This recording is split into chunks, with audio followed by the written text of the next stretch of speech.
Welcome to the season is really over, even though it's not officially totally over, except for 99.9%, according to computers.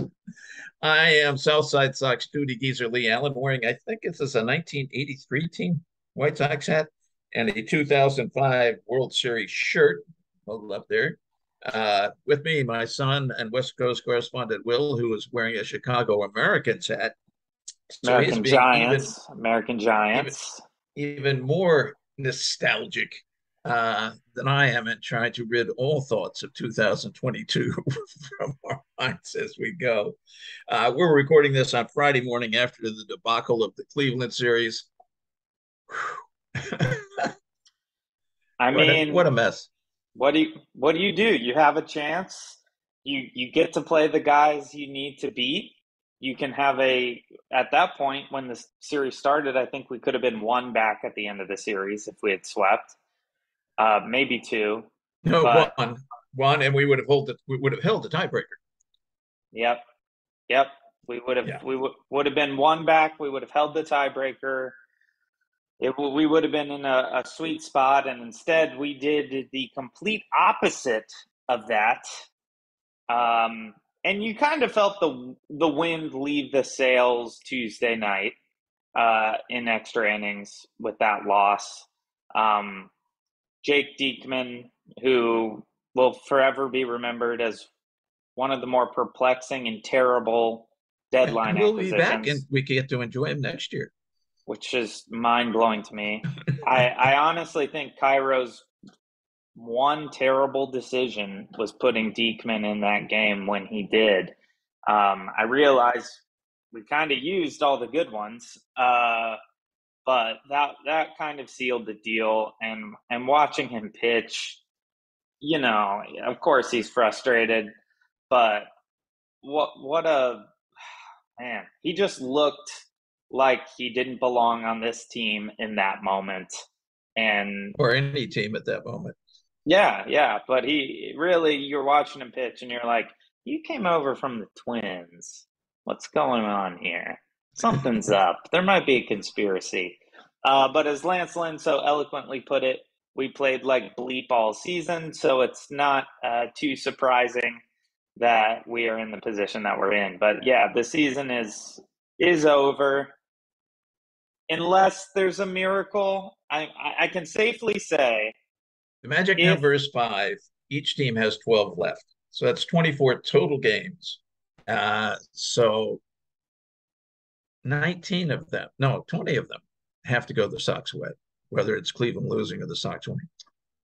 The algorithms at places like 538 and at Pacoda and Fangraphs now give the Sox less than 1% chance.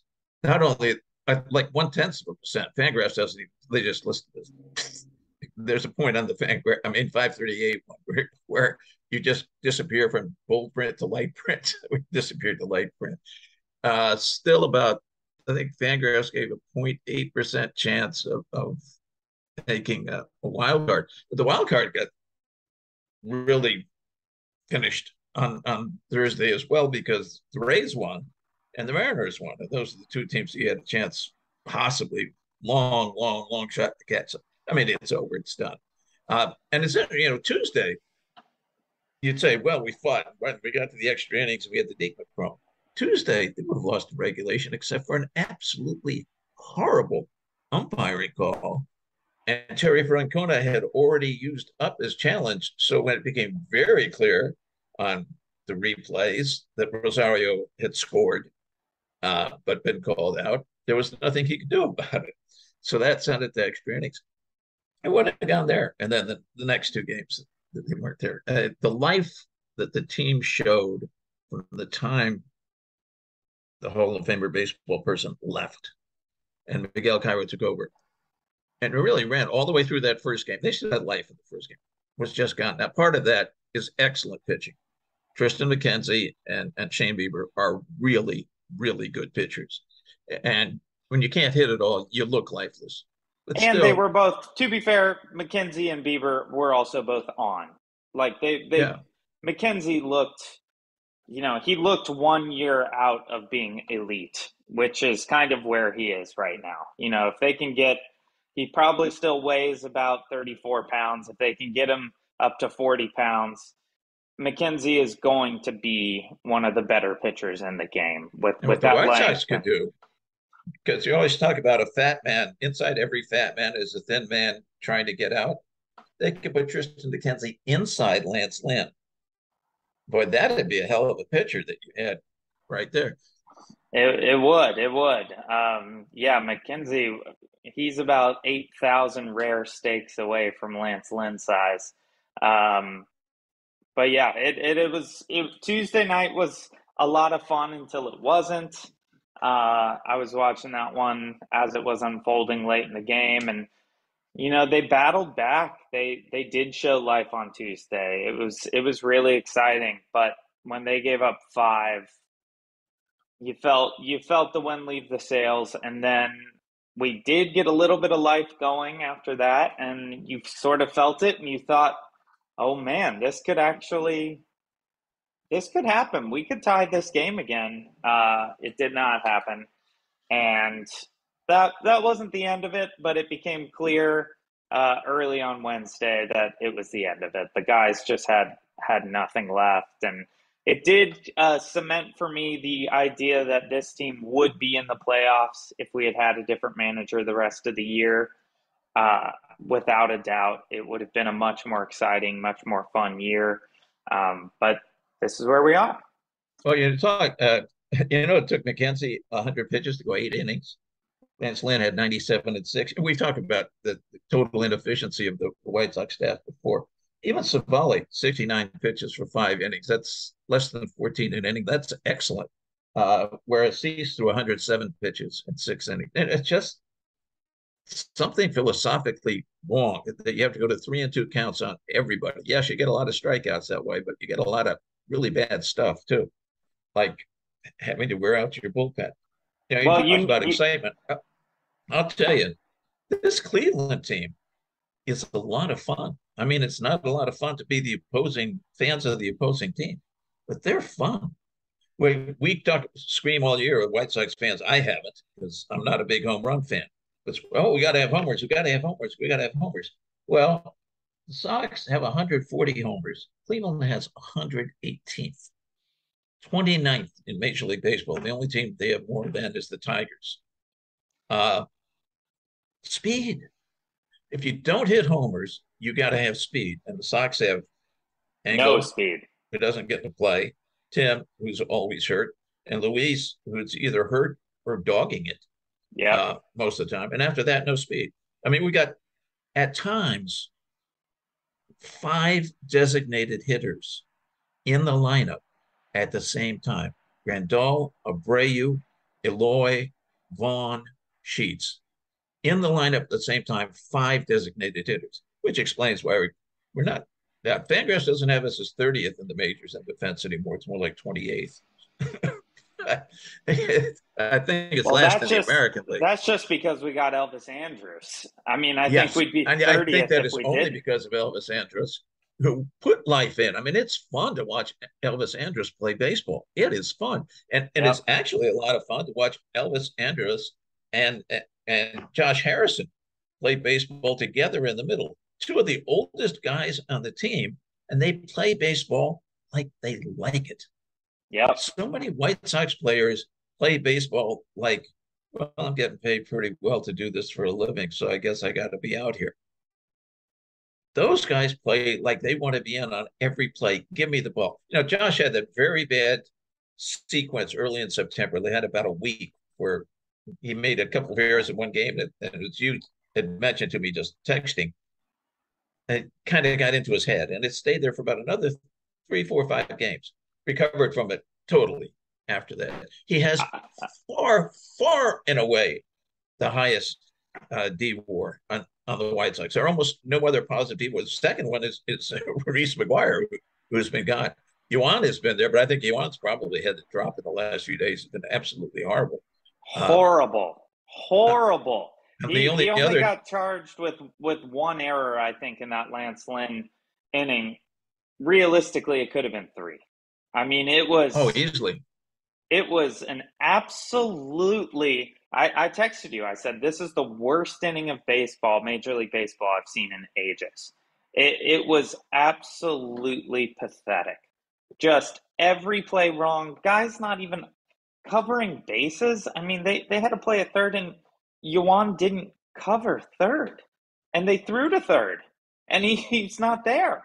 I mean, it's just crazy And little league the type debacle stuff. with Vaughn out in left field. Somebody's supposed to call for that ball, presumably Vaughn, who ends up dropping it because they're standing 2 feet apart from each other.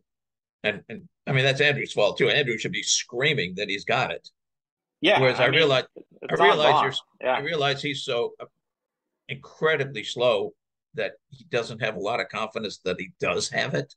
yeah, But he's still that was a really easy one. It was a pop up, and it yeah. wasn't that close to the infield. It was he only had I don't know maybe 10 steps to go to get to it. And it was very high. I mean, just one play after another. But now I give Cleveland credit. Speed, great defense, even though they almost blew the first game on Rosario making a bad play. He's and I mean defense, Sox defense. I don't know what they're. Tim can come back. I don't know if I want to say don't bring him back because he might get hurt. You know, let him recover more. I want to see him at second base with Andrus at shortstop. I want to Yeah. see that for 5 and 6 games and see what happens because Tim is really not a good shortstop.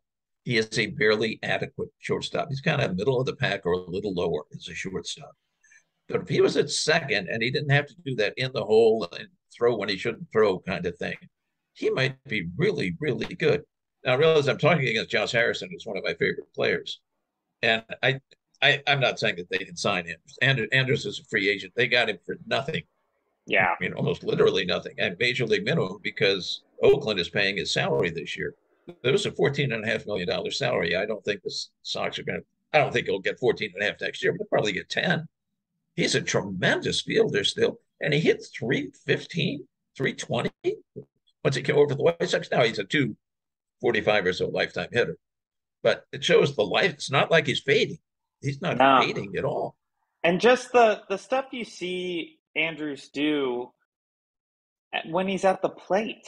I mean, he's constantly calculating. If he misses a pitch, you see him like working through what went wrong on that pitch so that he comes up to the next one, doesn't make the same mistake. He looked like a Major League Baseball player, and I can't believe I'm saying that with surprise. But you're exactly right. I mean, and you know I've defended him his whole career, Moncada. Could you check out more? Could you be less You like know, Elvis I Andrews? just really wonder with you on because occasionally he comes back and he's got great fielding skills at third, but you know, as you say, he's checked out hitting skills sometimes. I just think he's never been right since he had the COVID at the beginning of last season. He's just never been right, and I don't want to make excuses for him being screwing up as much as he does, but I think that's a possibility that But he's a long didn't but former. didn't he have COVID in the 2020 season? I thought it was right I, before 2021 season. yeah, maybe you're right. Maybe you're right. Yeah. I mean, it's possible that it's that, but also long form COVID doesn't make you indifferent to the game of baseball. And It's true. and that's really what it has looked like from Moncada, and that's what it's looked like from Luis Robert too. And I'm glad Lance Lynn said something as blatantly as he did. This team has played like crap. It has been a terrible team to watch. It's been so disappointing. My poor wife has had to deal with me swelling into hope and then being defeated and then swelling into hope, and in a lot Yeah, of well, ways, your mom's in the same situation. So, yeah, I guess in a lot of ways this is best because now we can go the rest of the year and not really, be rooting for Kansas City at the end for 6 games, which is unrealistic. Um, but yeah, just a totally lifeless team. And I agree. I think the best move in terms of experimenting would be bring Tim back, put him at second, just bench Moncada. He doesn't deserve to be playing at this point. Put Harrison at third and just see what happens and just see what that defense looks like. Because, I mean, Harrison, Andrews, Anderson, and then Adebayo, you're looking at a solid infield, a really good Well, infield, essentially. Jose's pretty lousy. Right, he He's is. terrific on the 3-6-3 double play. He's very good on going back on pop-ups. He can't catch the damn ball at first base anymore. Yeah, I mean, in the ideal world, you actually move Jose to DH for the rest of the year, let Vaughn play first, and just see what he can do over there, because he doesn't really get a chance to play his natural position. And then just let Eloy run around out in the outfield for a few games and end his season I with hope an he injury. doesn't hurt himself. But he will, but the season's over. So, he's got time to recover. We got to take our break right now, though. And then we will be back and talk about what it looks like moving forward and yes, let us move forward. Let us jump from clinging desperately to an exciting past our miserable present, and see what the future has in store. So give us a second. We'll be right back on Sharing Sox. Welcome back to Sharing Sox. We're trying not to be too much of downers today. I'm sure there are a slew of White Sox podcasts that are wallowing in misery today. Well, how can you not? How can you not? So moving forward, here's the question. Okay, the first thing is, and this goes on Rick Hahn, not even on Tony La Russa, is that we have the 5 designated hitters. It's nobody's fault in management or front office that Yasmani Grandal no longer is a viable catcher. I mean, he's just an emergency catcher. And what's happened with him, and it's not even his fault. I mean, his knees collapsed. Yeah. And what he was good at before was taking walks and occasionally hitting a long ball. Well, with no knees, pitchers know he's got no knees. They ain't worried about the long ball. No. So they're not walking him anymore. The Sox had 1 walk in that Cleveland series. That was like the first or second inning. No walks from there on out. And you were facing very good pitchers, but that's ridiculous. That is ridiculous. But anyhow, there's nothing you do about Grandal. You got to try to get rid of somebody else. Of course, Jose is the automatic one. He becomes a free agent. He is not, as he did last time around, said anything about, I really want to stay here. I got to be here. You and I have guessed that his decision whether he wants to stay, will be based on whether Tony La Russa is there or not. And if they dump La Russa, then Jose would want to be back and will tell his agent he wants to be back and will take something of a pay cut if needs be. I mean, he's soaked away, I don't know, $80 or $90 million. I think he can do it. But and then, of course, the team has to decide whether they want to get in on the bidding, if they want to do a qualifying offer, which makes sense because that's about what he gets paid. I mean, qualifying offer is going to come in at 18, 19 million. That's what he would kind of expect. He's getting paid 16 or so this year. I wouldn't pay him that next year. I mean, I wouldn't. I love Jose. I think he's the lifeblood of this team in a lot of ways, but 18 million, no way. It's just maybe you don't do a qualifying offer and see what the market is and get it. If not, it would be a shame to lose him. I think he's probably got a couple good hitting years left, not necessarily defensive at all, but good hitting years. But as you said, incidentally on that, we talked about years left. I looked this up. We talk this, and I mean you and I, Sox fans in general, Sox establishment.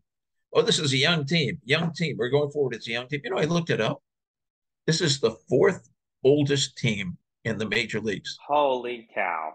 It's I think 6th oldest for batters and 7th oldest for pitchers. The other way around. Put them together. 4th oldest team in the major leagues, and that was somebody doing the calculating at the end of July, so it included anything that happened. It's before Elvis Andrus, who raises the age. Who brings it up. And Cleveland is the youngest, easily the youngest, on both pitchers and batters. I mean, this is not a good future for the White Sox unless they do something drastic. the big call right now that I see out in comments, and you're on Twitter, I'm not, is will Jerry Reinsdorf please die? Cruel though that may be, it may be the only solution. And we for years and years, and you just talk about Jerry being cheap. He wasn't cheap this year. Seventh highest payroll in baseball should get you more than the, I think it's 28th highest that Cleveland has. Yeah, I mean, we spent money he this spent year. the money, but it was so badly spent. Rick Hahn said the money will be spent. Well, he's the one who spent it horribly. And if Jerry's been like, first thing he has to do, this is the procedure should be. It's not going to happen. This is what it should be. He needs to fire Kenny Williams. Yes. And bring in a president of baseball operations. And the president of baseball operations will be told, you may have the general manager that you want. That person will then fire Rick Hahn and will get the general manager he wants, who will be told, you may hire the manager that you want, who will then be hired, being told, you may hire the coaches that you want, where I guess every coach except Ethan Katz will be gone. Everyone. Yeah. It goes down the line. And I wrote in an article this week that it should include the PR department, which managed not to mention for what, a week and a half or 2 weeks, that or ever say beforehand, Tony's had a pacemaker before. It's not like he had to go in and have a pacemaker put in. His pacemaker went on the fritz. It happens. He needed it replaced. They then wrote, there were stories, well, Aaron Boone has a pacemaker. Well, that's working just fine. Why was this never told? This wasn't some deep, dark medical secret like he's suffering from syphilis. We can't tell people about that.